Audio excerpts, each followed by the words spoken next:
Hi everyone. Hey, I'm Clare Pollard. Welcome to Clare's Poetry Circle. Every Monday this autumn I'm uploading a short poetry workshop for beginners with a writing exercise to help us all get through lockdown. I hope you'll join me. Do spread the word, tell anyone else you think might enjoy it. You can press the subscribe button on YouTube. Also feel free to join in and share your poems. I'm on Instagram or Twitter at Poet Clare. And you can share them with the hashtag Clare's Poetry Circle, or if you want to put them in the YouTube comments, I try and read and comment on as many as I can. So I thought it would be fun to work a bit on our description this week and to write some poetic portraits. Description's obviously an important skill, whatever genre of writing you're interested in. And I think descriptions of people are often a weakness of all writers, and I notice it in bad novels a lot. You see the same kind of clichés again and again.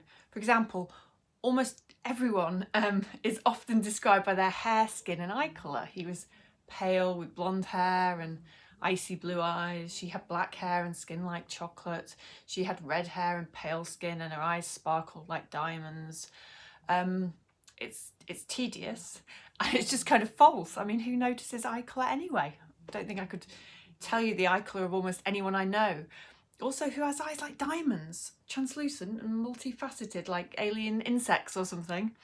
On a more serious note, this kind of trope is actually quite racist, because if that's how a writer notices individuality through hair and eye and skin colour, a lot of people might look quite the same to them. So let's get rid of that sort of description as the default. It might work occasionally if a person has really, really fabulous red hair or something, but it shouldn't be the default, okay? So today let's think about what else you can describe instead.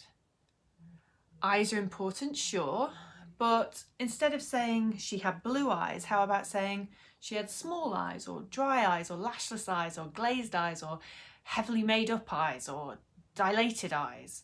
These might be more interesting. What about the shape of their face, their nose, their mouth, their chin? Do they have tiny ears or a piercing or a mole? What about their hands and feet? What do they wear? How do they move? What's their smile like? What are their gestures like? What is their voice like? There's a wonderful poem, a pen portrait I'd call it, by the Scottish poet Norman MacCaig about his Aunt Julia. It's called Aunt Julia. Look it up online, it's online. And she's described as speaking Gaelic very loud and very fast. And there's a great description of her wearing men's boots when she wore any. And he really conjures up this vivid person from a few perfect images. She was brown eggs, black skirts, and a keeper of threepenny bits in a teapot. I also absolutely love this. I wanted to show you this recent pamphlet, well, last year's pamphlet from Bad Betty Press, from its gorgeous shots series. Do check them out, they're one of my favourite small presses. And it's called Give Thanks for Shukri by Amal Saeed. It's a kind of elegy for a friend that made me cry when I heard her read it. And it captures her friend so well through the details. 6 bangles in unison on the left arm, eyeliner the blackest you could find, or later her teeth came back to me. How she struggled with the word jewellery, the exact pitch she called my name in. Wonderful.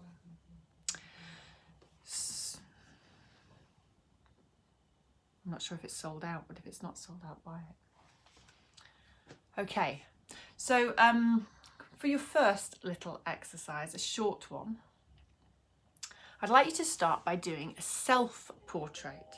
So in a moment, I'm going to ask you to pause and to find a mirror and to look really closely at yourself for a minute, and then jot down some lines describing what you see.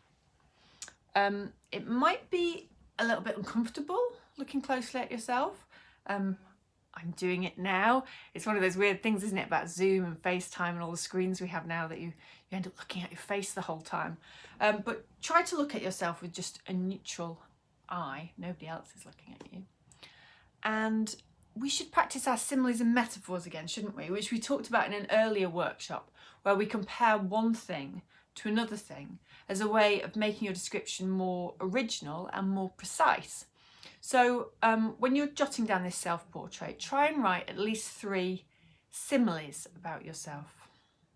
There's a technical term for this, when you break yourself down into kind of components and then describe them using similes or metaphors, and it's called a blazon. And it's something associated with Petrarch and the early sonneteers, when they describe the beloved's mouth as a rose, her hair as gold, her eyes as sapphires, her breast as an altar, and so on. Shakespeare famously kind of subverted the blazon when he wrote about his dark lady, didn't he? Her eyes are nothing like the sun. So try a blazon, write a little blazon for yourself. My mouth is like, my nose is like, my eyebrows are like, my dimple is like, my breasts are like, etc. Whatever bit of you want to describe. No diamonds, try and be original, but don't worry if it gets a bit surreal. Okay, pause, off you go. I'll take a slurp of coffee. Right, we're back. I hope you found that interesting and you weren't too hard on yourself. How we feel about the person can of course come out in our metaphors.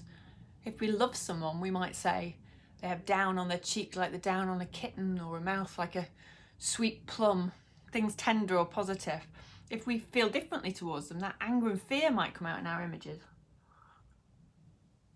There's a really great poem by our poet laureate, Simon Armitage, called Not the Furniture Game, that I've used in schools for many years.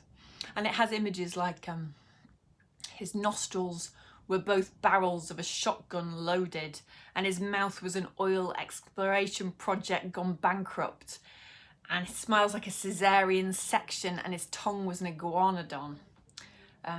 It's a blazon, isn't it? It's a blazon. But where all these images, rather than pointing to an idealised femininity, they point to a kind of washed up but still very violent masculinity and suggest a kind of brutal man. So that's something to think about when describing a person. If we're making every word count, remember your metaphors can carry secondary information. So as well as describing a person physically as precisely as you can, they can also create a mood, right? An emotion. Okay, now for your homework. I would like you this week to write a poem about a character from your history. Maybe it's someone from your extended family, like McCaig's Aunt Julia. I think everyone has one of those people, a cousin, an aunt or uncle, a family friend, one of those uncles or aunties we have growing up.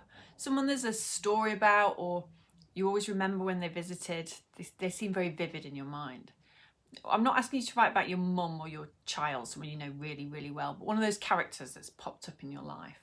Maybe it's someone instead you used to know at work, or someone at school, someone who was in your class if you'd rather, or someone who was in the pub that you used to always go to. But it's a person who's stuck in your memory somehow as a character for their uniqueness. And I want you to write a little pen portrait of them. The title can just be their name. So you can change the name if you want to blur their identity, give them an alternate name. But I just like a name as a title. That kind of sets it up as a portrait. So like Aunt Julia, or Clare Pollard has a portrait poem I find very moving, which again I think you can find online, called Jean. So focus on describing the person and the specifics of what will make them come to life. What's specific about them?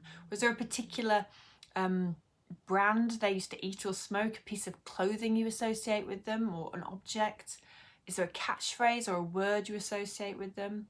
A thing you'd always see them doing? What do you see first in your memory?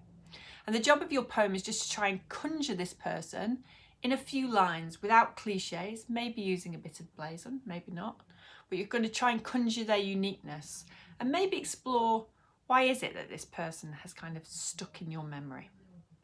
I hope that sounds doable, and I hope you will join me next week when we're going to carry on thinking about description and look at nature poetry. Have a good week.